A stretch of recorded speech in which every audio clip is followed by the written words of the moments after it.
Okay. Hey Gio, what are we doing today? Welcome back. We're here on Lady M at the Marine Tech Center, and we're going to check out a few things. Number one, this Jabsco Spotlight. Number two, David, Scallywag David, is our project manager on this Ranger Tug, and he's going to be recording all the work that we're doing aboard. And number three, we've mocked up a few different engines to put in the engine compartment and see who's going to fit. So what happened with the Spotlight? All right, this is the one piece of equipment that we found on board that is not functional other than the engine. The Spotlight, so we found some broken wires here, and we determined that we did have voltage here. So we connected all of our wires and tried to turn the Spotlight on, and it will turn on, but only for 10 seconds. So because we are not professionals at Jabsco equipment, we've decided to consult the manufacturer and actually read the directions. So, Tech tip. So we got the directions, we know how it works. We turn the thing on, but it only stays on for 10 seconds. So this is beyond our expertise. We're going to consult the professionals at Jabsco and see what they have to say. Okay, welcome back to Scallywags. Lady M, a weekly update here. We're still busy making engine decisions, but what else is going on? I'm Dave. I'm a second-year student helping out with Lady M, taking charge of looking at all the onboard systems and components. Like project lead, basically. Okay. That's what we're calling it. Thank you for volunteering. Yeah. And so you're checking systems. What's your organizational to start with?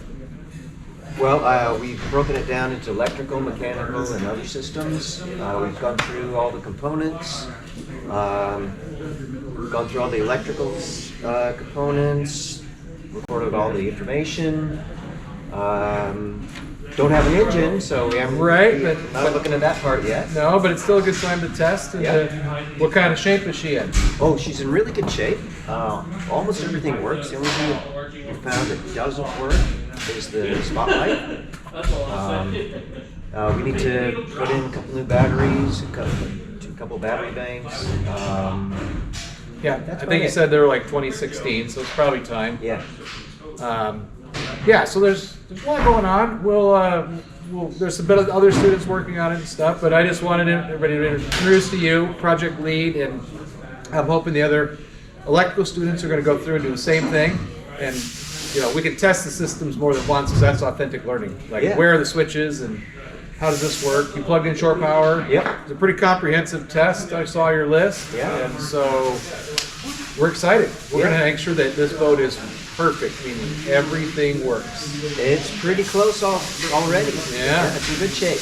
Good shape. But you've documented pump numbers, though. We've been promised new pumps to the school because of authentic learning, so that'll be kind of nice. So we'll swap those out, keep the working originals for spares, I suspect. Yeah. We'll maybe get a tote and label and organize that. Excellent. Well, thanks for being the lead, and we'll just keep doing weekly updates as we keep not as much to do as some of our other projects, but still a job. It's fun. Yeah. We like boats. Yeah. All right. Thanks, Mike. All right, let's talk engines. This has been fun. All right, here we are in the engine compartment for Lady M, and we're doing a few mock-ups here to see what's going to fit on these stringers with the least amount of resistance. So in engines class, what we do is we make plywood and 2x4 mock-ups of our engines. Attached to this video in the link below, there will be instructions on how to build one of these mock-up engines. Okay, we wanted to share this great installation manual that we use in Matt's engines class, and all our students do this, but I can't find the website anymore. It seems to be gone. So if anybody knows about this plywood cord construction book that does step-by-step instructions on how to build one of these things, leave a note down below so that other viewers can access this. It's pretty straightforward, but the instructions really are helpful. And what we do is we go to the manufacturer's website and we get the manufacturer's dimensions of each of these engines that are always in metric. So you get your metric dimensions, you get your metric tape measure, and then you come up with one of these engine mock-ups. These 2x4s here represent your engine mounts. This represents your transmission coupler. Transmission coupler, perfect. This is the true representation of the length of the engine. So we're going to set both of these in the hole and Is see. that the oil pan dimension on the bottom? Oh or- yeah. So this Okay. 2x4 on the bottom represents how low the oil pan's going to go. All important things, because I want to do the minimum amount of carving and hacking on this boat. Yeah, as little as possible. So we're So going to that's start. the Yanmar 57? Yep, this is the representation of a Yanmar 4JH57. This one over here is a template for a Beta 60.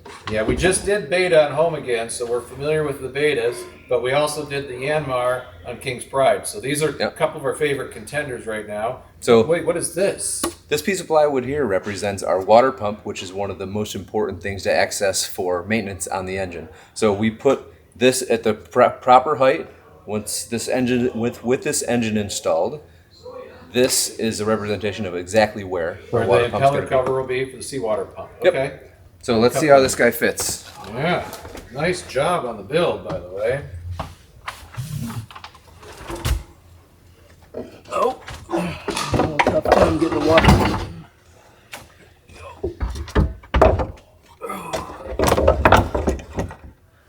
Okay, Wowza. so it fits in the hole. Got a few issues here. Our motor mounts are inside of the stringers. This stringer here drops, and the motor mount is hanging off. So we got some overhang here So where we'd we have to do a little G10 filler or something we for have to that. build that up. Our shaft coupler is a little higher than our transmission coupler. Our transmission coupler is higher than our shaft coupler. And this was We have some just alignment spec'd out issues. for a straight regular gearbox, so potentially could do a down angle if we had to and maybe make that engine fit. Okay. And Maybe. then where is our water pump on this? Yeah, that's looking a little sketch right there. I think that we might have a little a issue little taller clearance issue yeah. between the water pump and the There is a forward little bulkhead. access hole behind that insulation, but I don't know. Okay. And to get this thing to fit, we had to remove our forward bilge pump. Bilge pumps are overrated.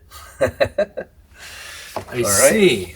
Okay, so that's potentially possible, but tight for sure. Okay. All right, let's swap and see what the Yanmar is going to look like. All right. then.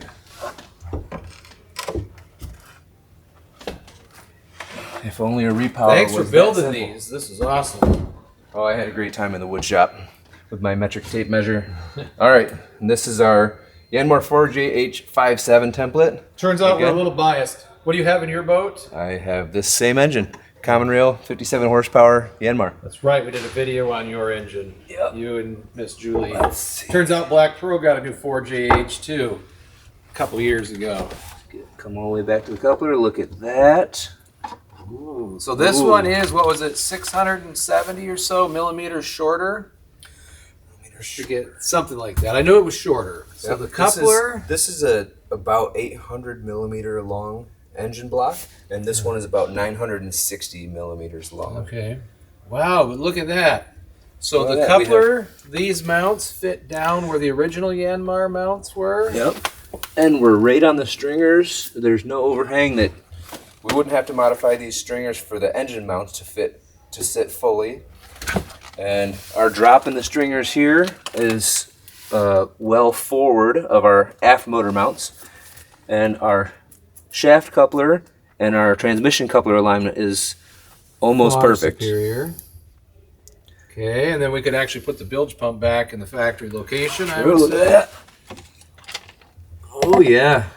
We got a Okay. bilge pump. So what do you think, Professor? Well, I think this is going to require a staff meeting. The powers that be. Maybe with the barley pop to make some final decisions. I But, think that's a really important Thank you consideration. for. It looks like this is a clear winner between these two. Absolutely. Yeah. And so, next steps is we'll get a staff meeting. We'll make some decisions. We'll get some pricing, stuff like that. So, but thanks everyone for watching. One way or another, we're getting a diesel motor put back in this boat. Put an engine right here in this hole. Stay tuned. Thanks for watching.